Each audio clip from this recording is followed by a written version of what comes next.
Hi guys, let's start part number 1 of test number 28 UPSC 2021 Prelims test series from Vision IAS. Now let's come to question number 1. Consider the following statements regarding the development financial institution, that is DFI, proposed in the budget 2021-22.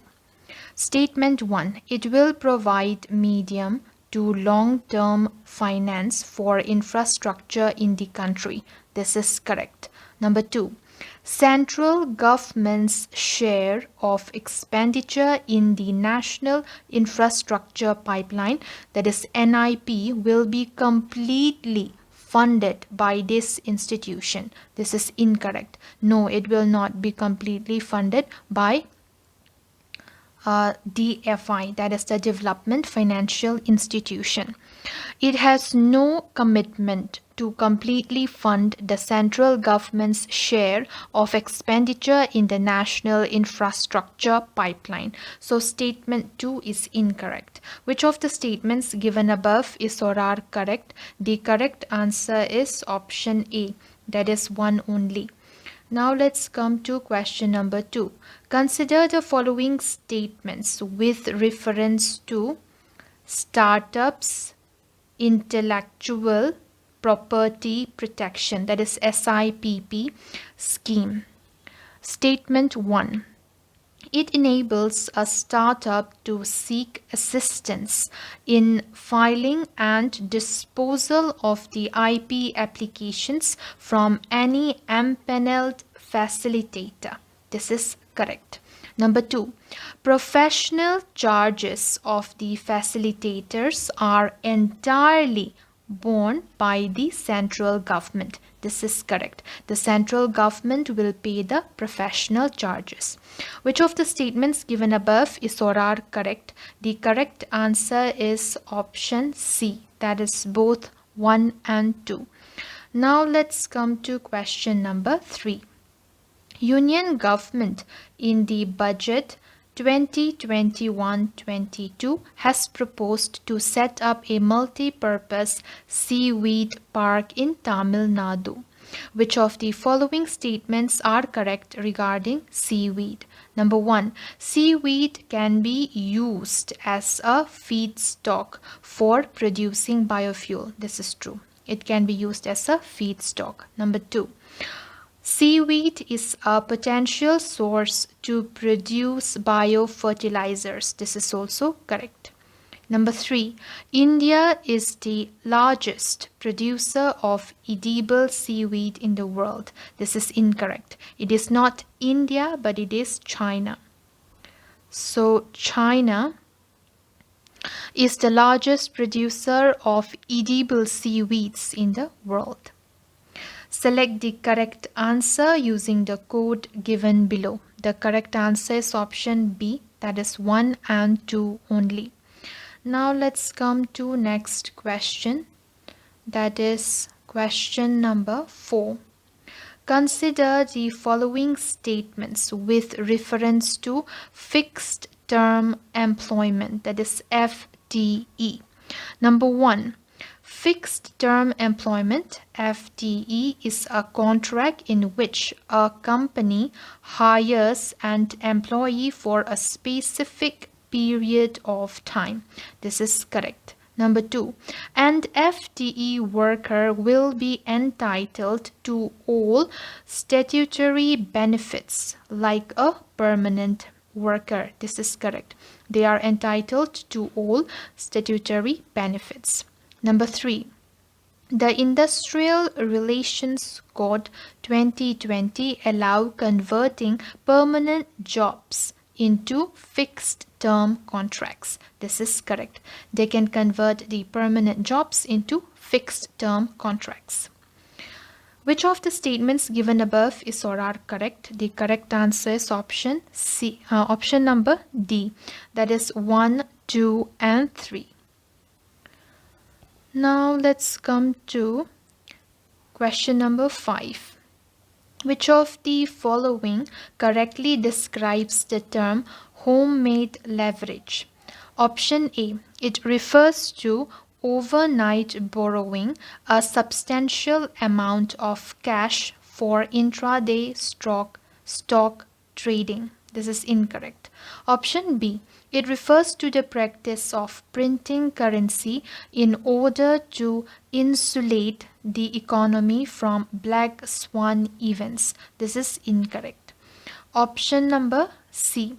It refers to the unfair trade advantage reaped by an economy by devaluating its own currency. This is incorrect. Option D. It is the use of personal borrowing by investors to change the amount of financial leverage of the firm. This is correct. So option D is the correct answer. Question number 6. Which of the following are included in the category of essential commodities under the Essential Commodities Act, that is EC Act 1955? Number 1, seed of cattle fodder. This is correct. Number 2, inorganic fertilizers. Correct. Number 3, drugs. Correct. Number 4, petroleum products. Correct. Number 5, edible oil seeds. Correct. Number 6, jute textiles. Correct. Select the correct answer using the code given below. The correct answer is option number D, that is 1, 2, 3, 4, 5 and 6. Now let's come to next question, that is question number 7. Which of the following group of countries are the members of the Arctic Council? So they are the members of the Arctic Council. Option A, Canada, Denmark, United Kingdom. This is incorrect.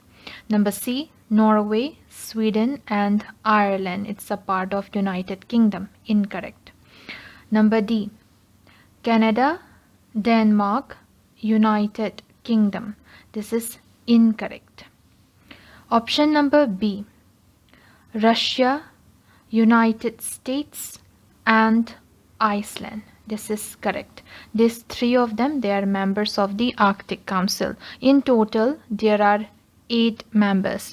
So the other 5 are, number 1 is Canada, number 2 is Denmark, 3 is Finland, 4 is Norway, and number 5 is Sweden, and these are the other 3 members.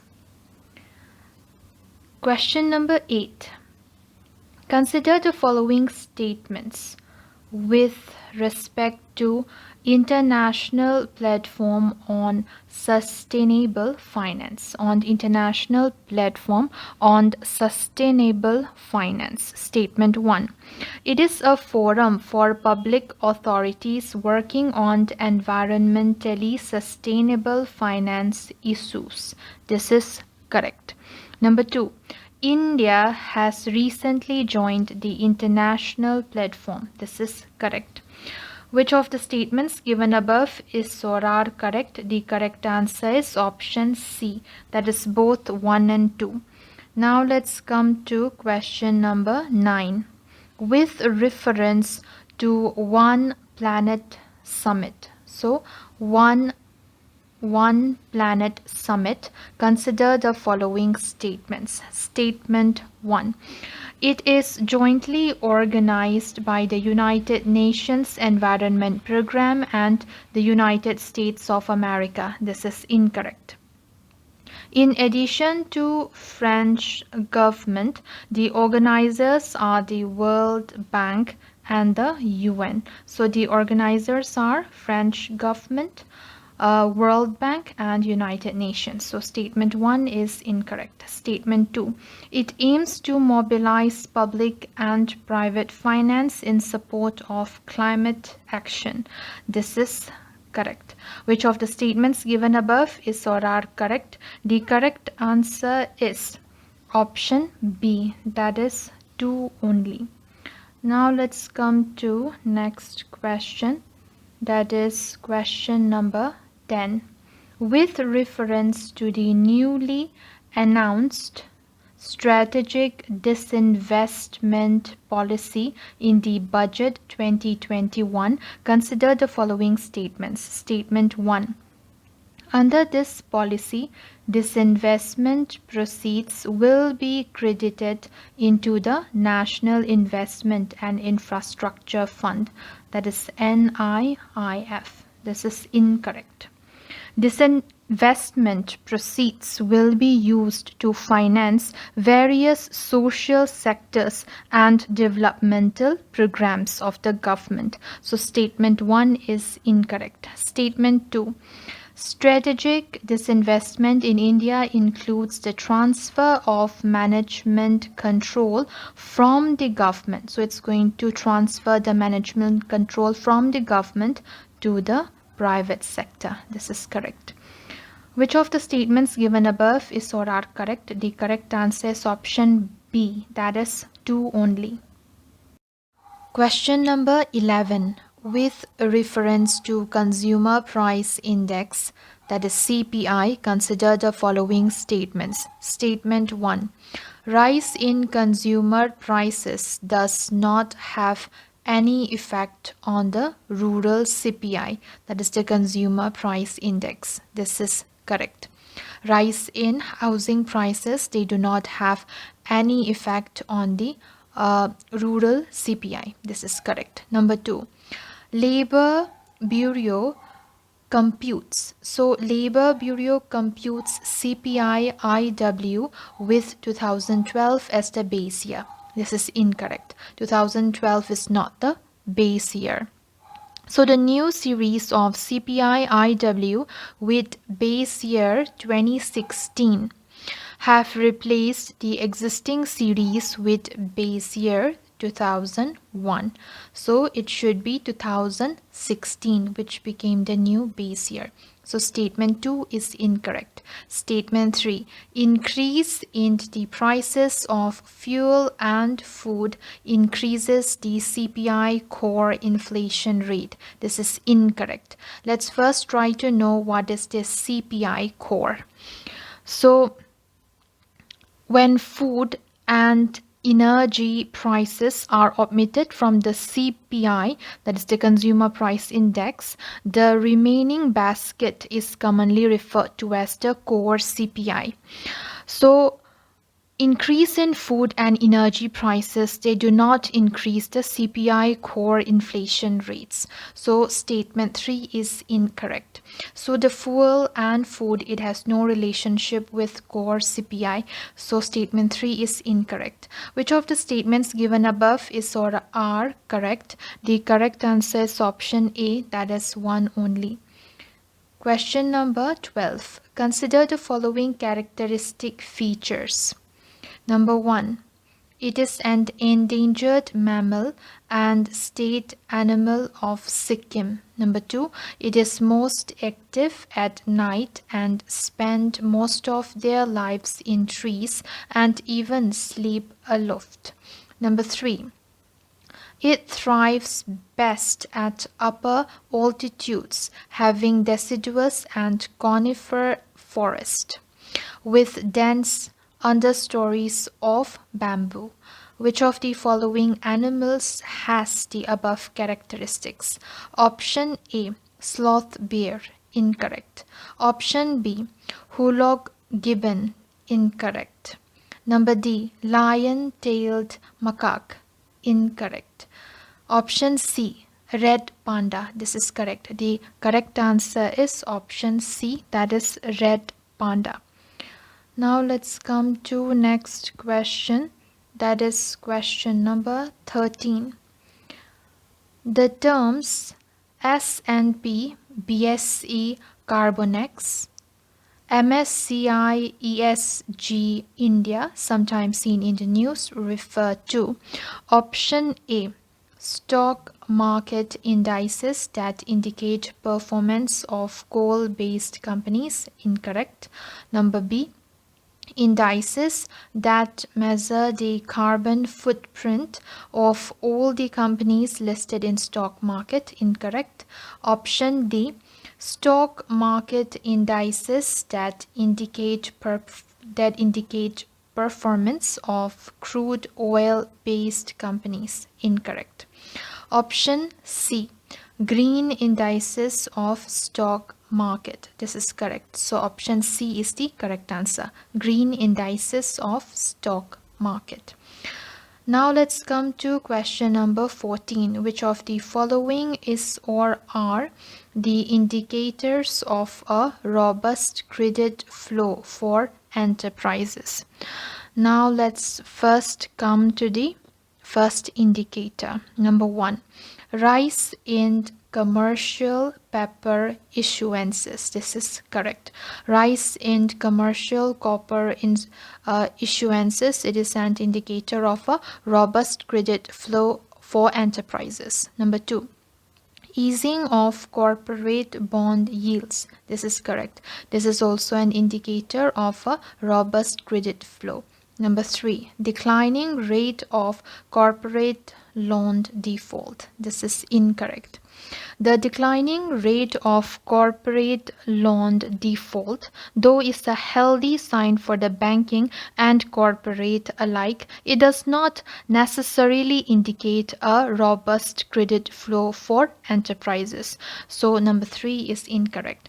Select the correct answer using the code given below. The correct answer is option A, that is 1 and 2 only. Now let's come to question number 15. Consider the following statements with reference to Code on Social Security 2020. Number 1, the code envisages the mandatory extension of Social Security benefits to the employees working in establishments with less than 10 employees. This is incorrect. It is not mandatory. So the code envisages the extension of benefits to the employees working in establishments with less than 10 employees on a voluntary basis. So it is a voluntary basis and not mandatory, and on a mandatory basis through notification by the central government for employees working in hazardous industries. So if it is a hazardous industry, then a mandatory basis will be followed through a notification by the central government. So statement 1 is incorrect. Statement 2, there is a provision to include self-employed persons into the fold of Social Security coverage. This is correct. Number 3, gig workers, like for example contract workers. So gig workers have been provided with Social Security benefit under this code. This is correct. Which of the statements given above are correct? The correct answer is option B, that is 2 and 3 only. Question number 16. Consider the following statements with respect to international trade of India. Number 1, financial services account for the majority of export services. This is incorrect. It is not financial services, but it is software services, which accounts for 49%. That is the largest component of total services export. So statement 1 is incorrect. Statement 2, India is suffering from a capital account deficit in recent years. This is incorrect. India is not suffering from a capital account deficit in recent years. According to RBI statistics, it can be said that India has been maintaining capital account surplus in recent years. So statement 2 is incorrect. Statement 3, crude petroleum is the highest imported commodity. This is correct. So crude petroleum is the highest imported commodity. Which of the statements given above is or are correct? The correct answer is option B, that is 3 only. Now let's come to question number 17. Which of the following are the impacts of prolonged forbearance policy on banks and borrowers. What is the meaning of forbearance? So, forbearance is a temporary postponement of mortgage payments. Number one, evergreening of loans. Yes, this is an impact of prolonged forbearance policy. Number two, under capitalization of banks. Yes, this is another impact of prolonged forbearance policy. Number three, increased defaults by borrowers benefiting from forbearance. Yes, this is also another impact of prolonged forbearance policy. Select the correct answer using the code given below. The correct answer is option number A, that is 1, 2, and 3 only. Question number 18. With reference to the United Nations Security Council, that is UNSC, consider the following statements. Statement 1. Presidency of the United Nations Security Council, that is UNSC, is rotated among the 5 permanent member states. This is incorrect. It is not rotated among the 5 permanent member states. The presidency of the UNSC is rotated among the 15. So it's rotated among the 15 member states of the council monthly. The presidency is held by each of the members in turn for 1 month. So it is for 1 month, following the English alphabetical order of the member states' names. So statement 1 is incorrect. Statement 2.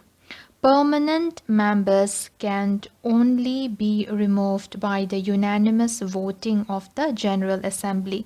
This is incorrect. So, member states can only be removed by the unanimous voting. This is incorrect. Any permanent member can be removed or a new member added to the UNSC only through an amendment of the UN Charter. So, it will require an amendment to the UN Charter. As per UN Charter, it requires consent. So, it requires consent plus ratification of 2/3 of the 193 member General Assembly. It must also have the approval of all the 5 permanent members of the UNSC. So removing a permanent member is not an easy task. So it has to follow all these requirements. So statement 2 is incorrect. Number 3, it can forcefully intervene in a state's domestic affairs only. So it is only on the grounds of threat to international peace and security. This is correct. Which of the statements given above is or are correct? The correct answer is option C, that is 3 only. Now let's come to question number 19. So question number 19. Consider the following statements regarding the United Nations Treaty on Prohibition of Nuclear Weapons, that is TPNW, which recently